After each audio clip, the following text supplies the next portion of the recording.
still two huge issues where maybe we figured this out with vacuum cleaners in people's homes to some extent, but nobody's really replacing a maid with a vacuum cleaner. To the same extent, if we say, hey, we figured out how to do everything, now we need to take it to Africa or certain parts of Southeast Asia, or even extremely rural areas.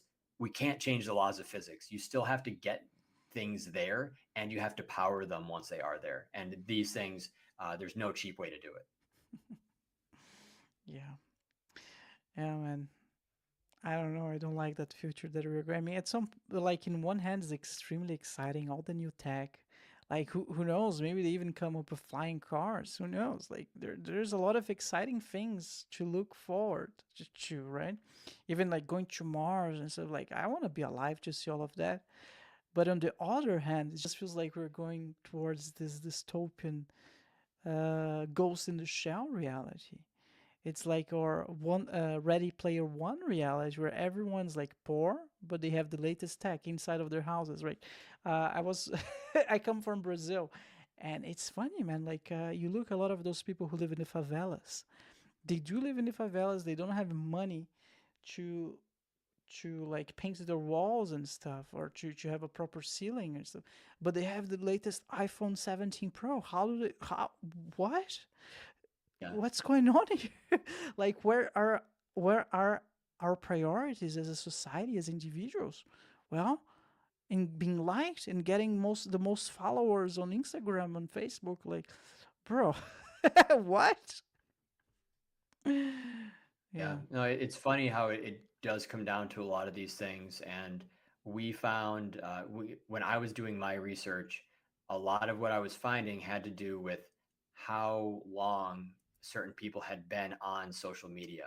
Oh. So I actually found significantly better reciprocation rates when interacting with users in countries where, we can assume they didn't grow up using the internet in the same way that I did, and we saw significantly higher rates of reciprocal interaction. But then some of our customers, for example, in the United States, would say, "Hey, all of these accounts are from Thailand. They're not going to buy my product, so I don't want them." And we're like, "Okay, that's fair." But it definitely there are differences in this, you know, these like digital understanding, and understanding of how things work on the internet. Where were most of your clients from? It was probably about 80% the US, And the other percentage? mostly Europe, some South America, and Australia. I see. Okay. It's the reason why I'm asking is because I know that India, right? People in India, they're massive social media users, and it's funny that they're not part of our clientele at all. I mean, I would assume that they have other type of services, like they have so many of those of people who provide the same or similar type of service there that they just would that be okay the case? India is funny. I think there's a very distinct difference between the India of 2018 and the India of 2025 as Right. well, even in terms of wealth or tech adoption. I will say that our cheapest plan was in the realm of $35, $40 per month USD.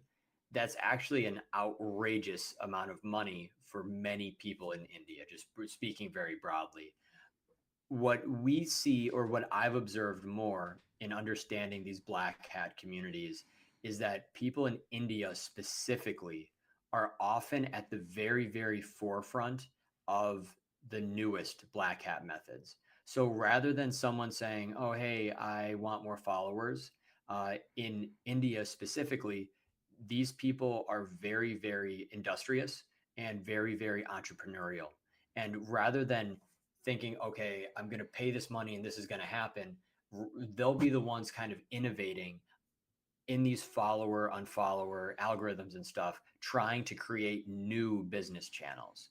That's where I think we see them the most. Unfortunately, as we get to people who maybe are more desperate for money, or who have more of an interest in earning money using black hat methods, you do see a big difference between like actual innovation and people who are just leeching off it because they heard that it's a way to make money. But yeah, I do have quite a bit of experience with even communicating with people from India, but almost none of our customers were from India or countries like it. Got it. Yeah, that makes a lot of sense. They're very tech savvy, right? For Isn't sure. the Google CEO from India? I mean, that's perfect. It makes perfectly sense. Countries that have this culture of innovation and tech adoption, like they Yeah. tend to do really well. I think India is in a unique position where it's simply such an insanely large country that like the disparities in wealth and knowledge and even access to electricity are quite still quite different. But it's I think a lot of countries like India are moving in a forward manner, and we definitely see that where I've had bosses or I've known senior leadership at companies I've worked at that were born outside of the United States. So I definitely respect that. Mm. Sim, have you watched this movie, The Social Dilemma? Yes. What do you think about it? In a way, I saw it as a very good segue into my book. So even in the introduction, I say this book is not a response to the social dilemma, which I saw that movie as being the dramatized version of the book called Zucked, Waking Up to the Facebook Catastrophe.